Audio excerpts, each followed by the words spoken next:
Welcome to the IDEX Continuing Education Series. Hi, my name's Dr. Daniel Swan. I'm one of the professional services veterinarians with IDEX. I'll give you a very brief background about myself so you can understand why I've got this accent. So I grew up in a small town on the east coast of Canada, always wanted to be a vet. And in 2003, I moved over to Australia to study veterinary science at the University of Queensland.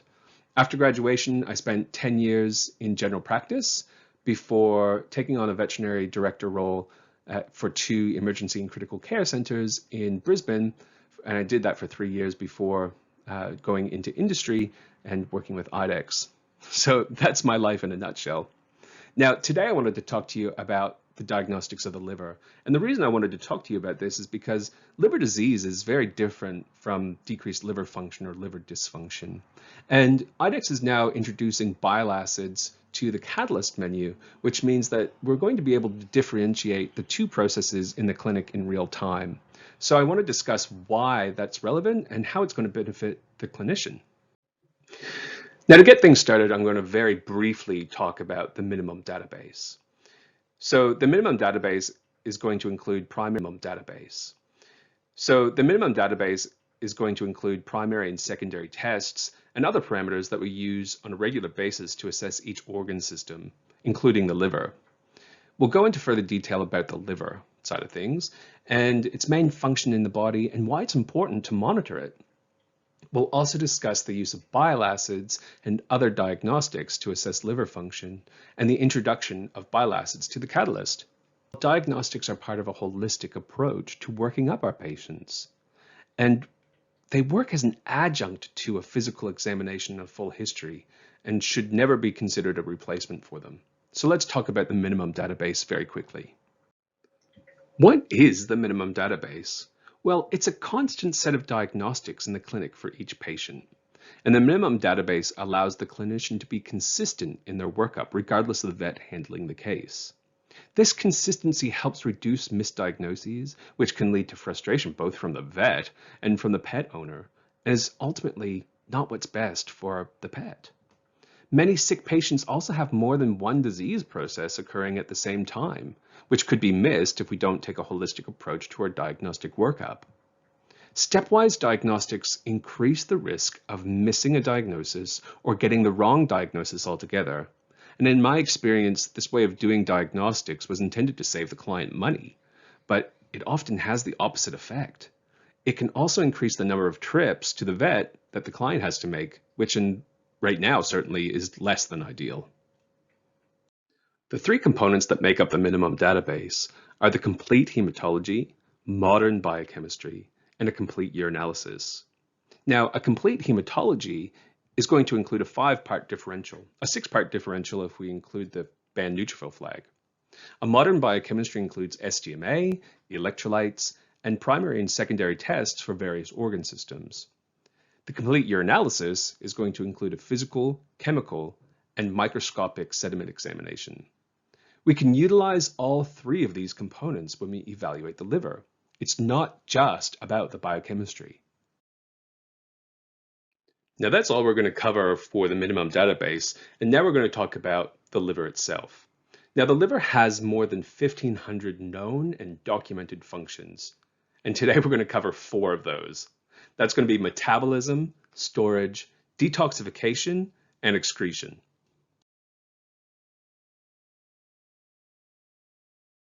To understand those functions that we're going to be testing, we have to have a basic understanding of the anatomy of the liver and where these parameters that we're going to test for are coming from.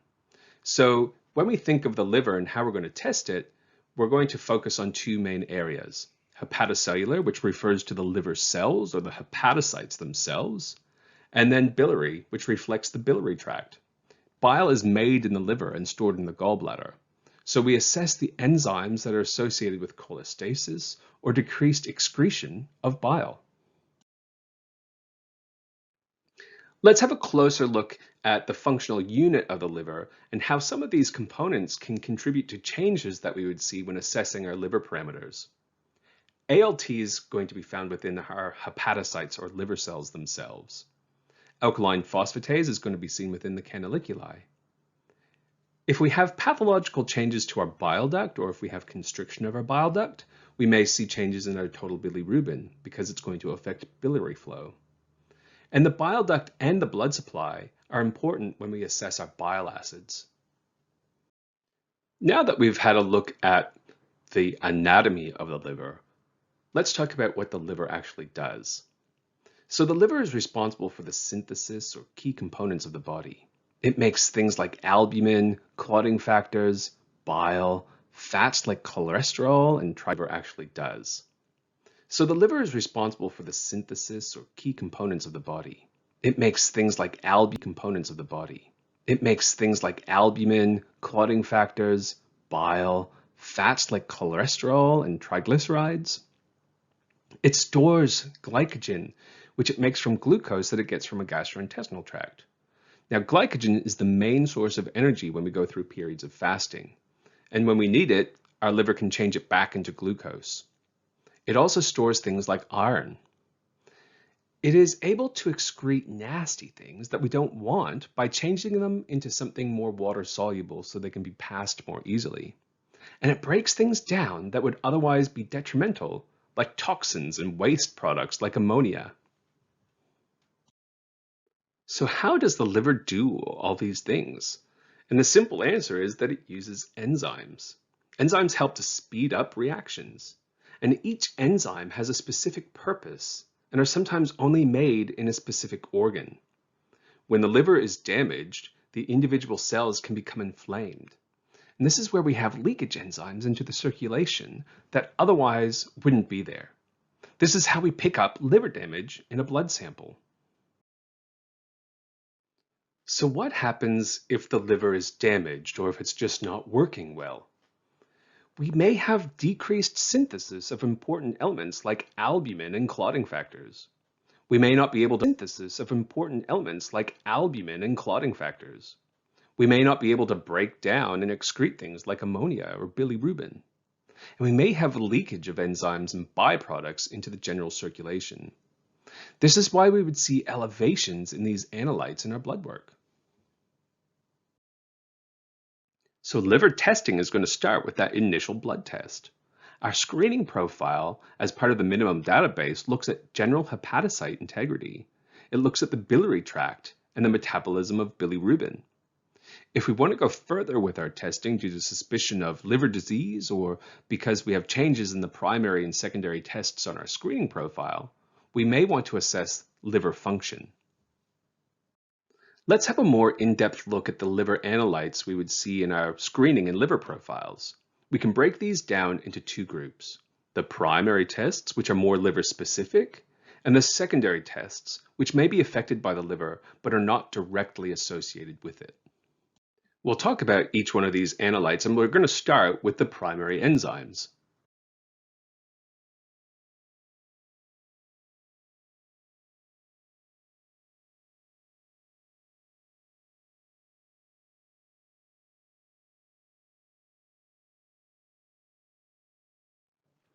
The most common liver enzyme we think of when testing the liver is ALT. And ALT lives inside those hepatocytes or the liver cells. And it's relatively liver specific, though there is a small amount that's made in the muscle. ALT has a direct correlation to the liver parenchymal damage. This means that an elevation of ALT is proportional to the number of liver cells involved in the damage. Now, it's important to remember that in end-stage disease, we may have a decrease in our ALT because there's a drop-off in the number of functional hepatocytes. Now, ALT is not going to give information about how that liver damage has occurred. That's why it's important that we approach our patients in a holistic way and don't forget about a thorough physical examination and a really thorough history taking.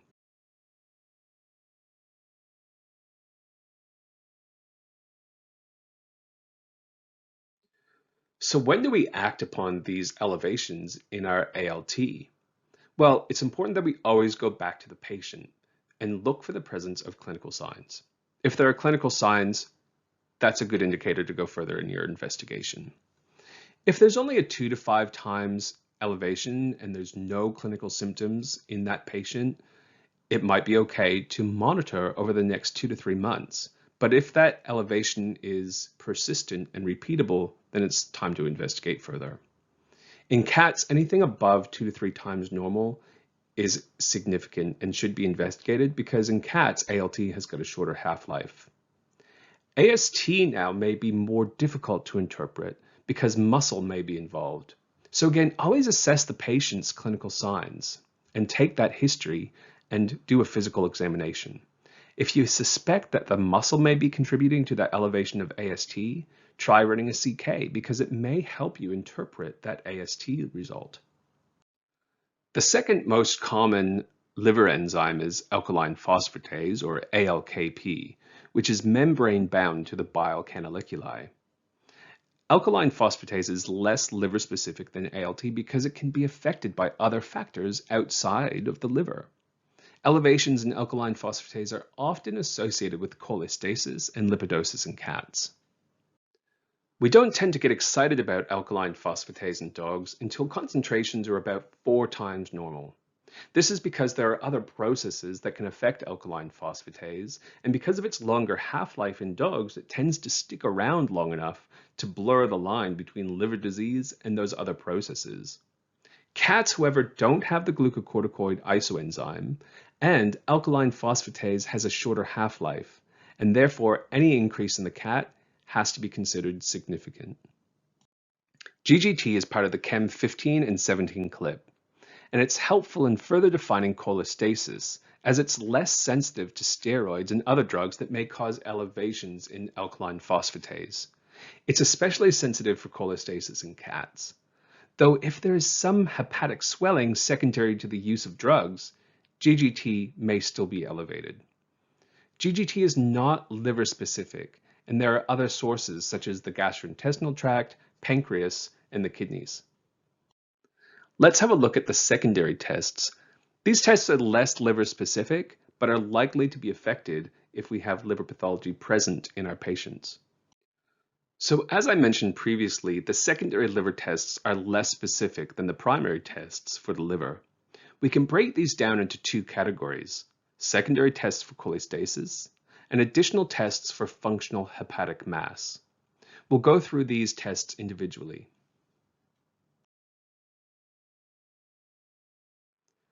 Let's start with urea. It's created in the liver from ammonia, and ammonia is a byproduct of protein breakdown during digestion in the gastrointestinal tract. If we have reduced liver urea cycle enzyme activity, there will be less urea produced as it's not being converted from ammonia. There are some other factors that can reduce urea. Decreased portal flow and diuresis are 2 such examples. Total bilirubin is produced as a breakdown product of hemoglobin at the end of the red cell life cycle.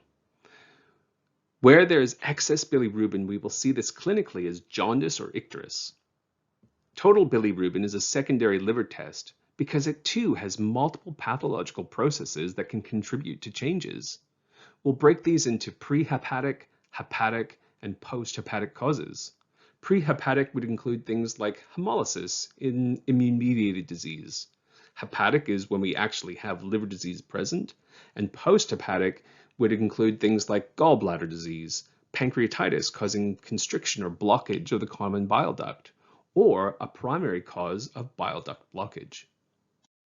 Bilirubin is passed through the kidneys.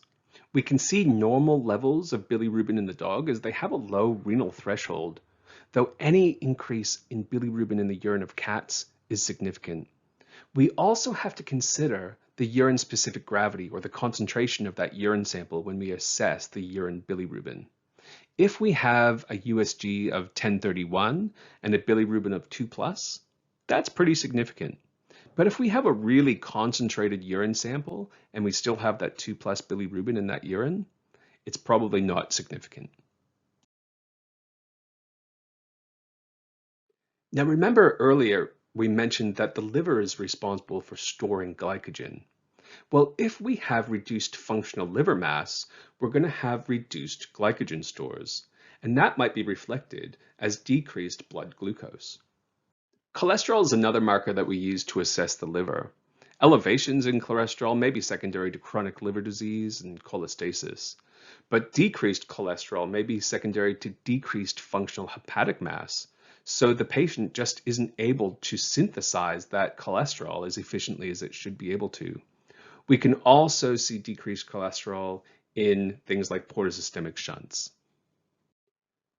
Now, we've spoken about the biochemistry and we've spoken about urine, but what about the CBC?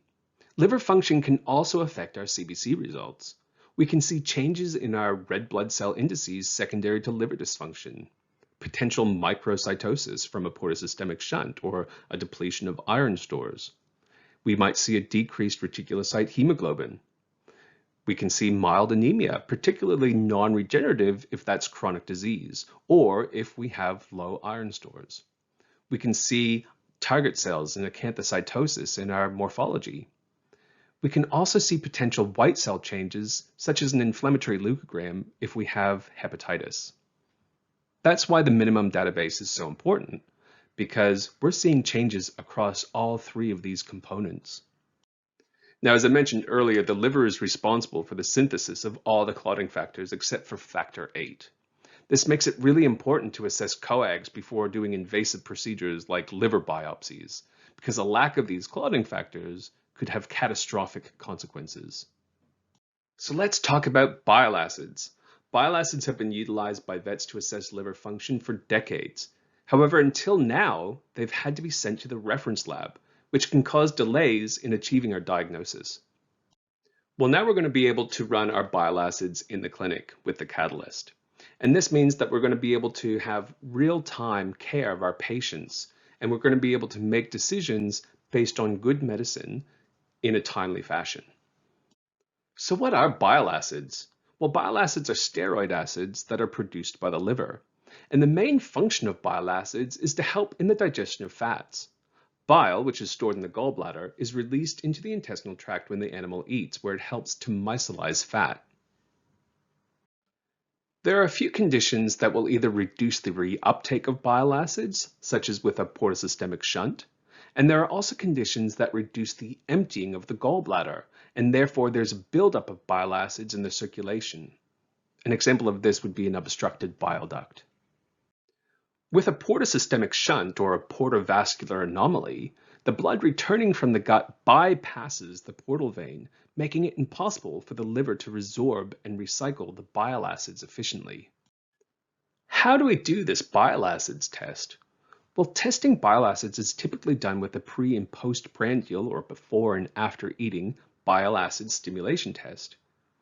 Now, what you're going to do is fast the dog or cat for approximately 12 hours and collect a baseline or fasting sample.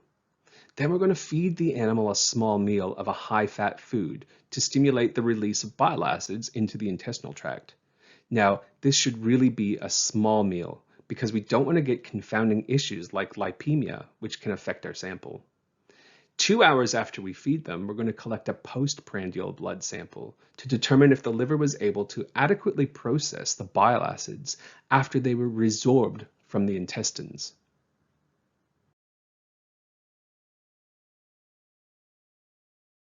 In the normal patient, there's a resorption of bile acids in the gastrointestinal tract at the level of the ileum. The patient is fed and within 2 hours will have a contraction of the gallbladder, release of bile into the gastrointestinal tract, and then an efficient reuptake of the bile acids at the level of the ileum.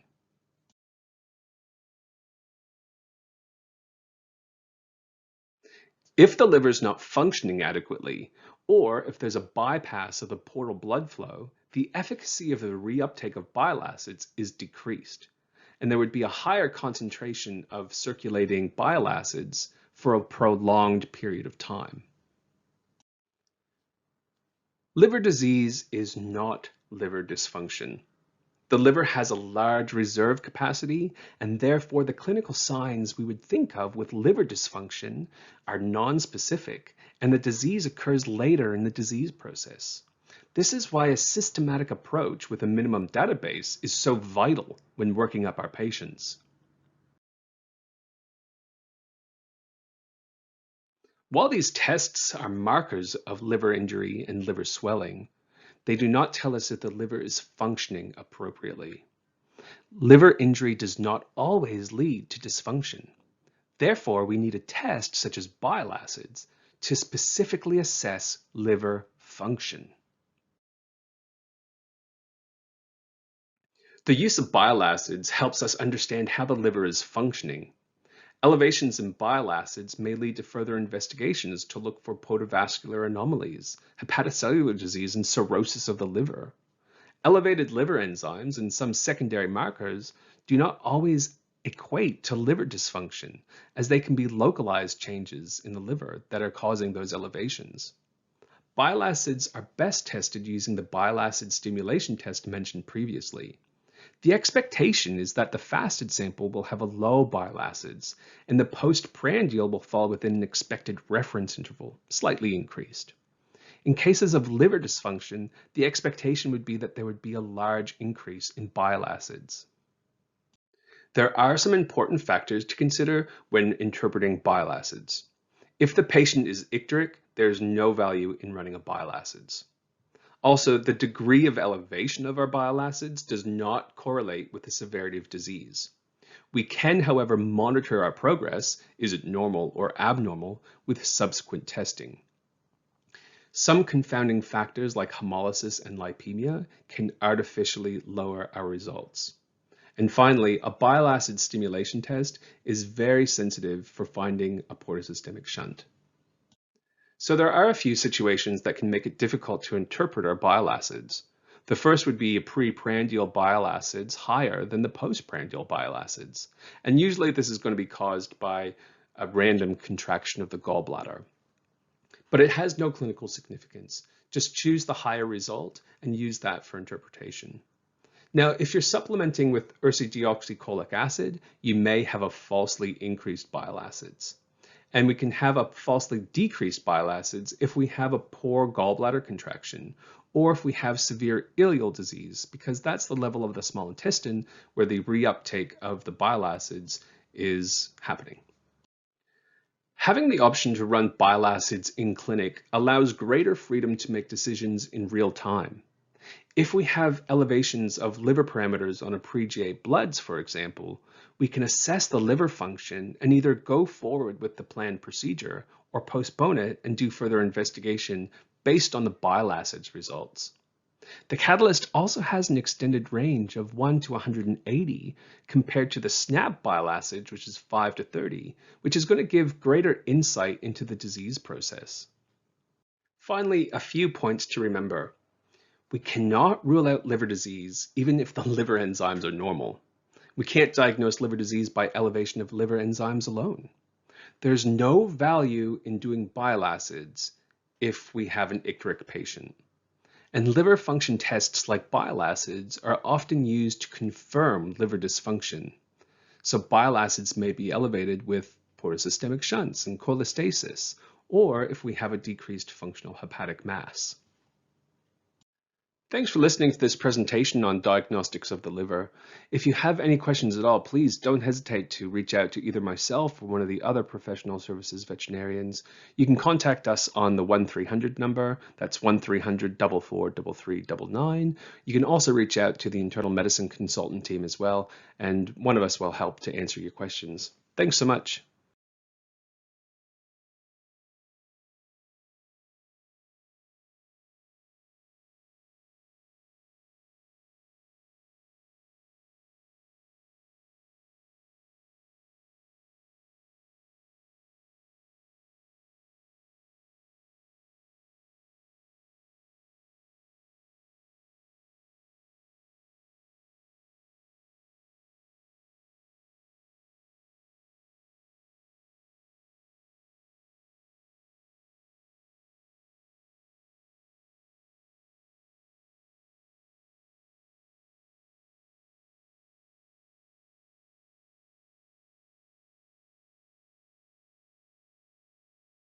You can also reach out to the internal medicine consultant team as well, and one of us will help to answer your questions. Thanks so much.